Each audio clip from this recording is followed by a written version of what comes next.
Affaire de la guérisseuse de Consilga, le capitaine Ibrahim Traoré a bien raison.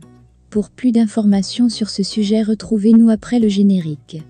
Mais avant de commencer, n'oubliez pas de vous abonner et d'activer la cloche de notification pour ne pas manquer nos prochaines vidéos. Bon visionnage.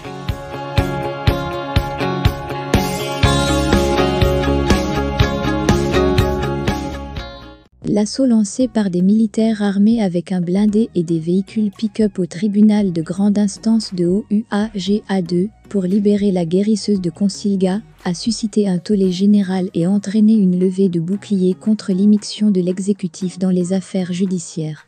Elle restera marquée dans les annales de la justice burkinabé et de notre histoire politique, surtout que le gouvernement et le chef de l'État ont osé défendre l'indéfendable.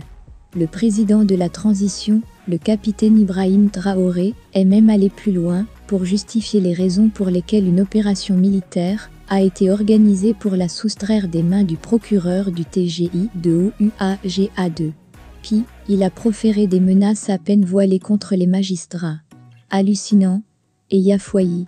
Malgré la gravité des faits et des propos du premier magistrat du pays, le mot d'ordre de suspension des activités juridictionnelles a été levé. En vérité, le capitaine Ibrahim Traoré a raison. Quand on commet un crime, comme un coup d'État, et on prête serment devant le Conseil constitutionnel, quel acte de défiance à l'endroit des institutions judiciaires peut-il encore faire peur? Depuis l'insurrection populaire des 30 et 31 octobre 2014, on a toujours malmené la loi fondamentale burkinabé, avec la complicité des intellectuels et des grands juristes du Burkina Faso devenus des spécialistes en rafistolage juridique. Bien évidemment, la faute n'incombe pas aux seuls acteurs judiciaires, mais à toute la classe politique, à la société civile, aux médias, aux autorités coutumières et religieuses. Nous payons tous le prix de nos compromissions individuelles et collectives. Dans l'histoire de notre pays, il est constant de constater que nous défendons non pas des principes et des valeurs républicaines, mais des hommes et des intérêts personnels ou claniques. Notre indignation est à géométrie variable.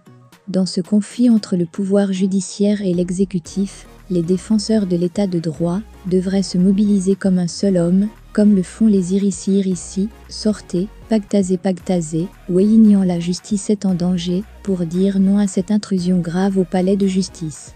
Mais on se contente de s'indigner et de dénoncer tout en comptant sur les syndicats des magistrats pour faire un bras de fer avec le régime des capitaines, pendant qu'on rit sous Cap de Voirib et ses oyers en difficulté. Mais, détrompez-vous, y a rien en face, pour reprendre le slogan des partisans de Laurent Gbagbo pendant la campagne électorale de 2010. Le capitaine Traoré l'a bien compris. Il peut menacer tout le monde, y compris les gardiens de la loi. Mais le pouvoir doit savoir que si le Burkina Faso tient encore debout, c'est grâce à la justice. Sans la justice, malgré les récriminations que nous lui faisons, ce pays va sombrer totalement.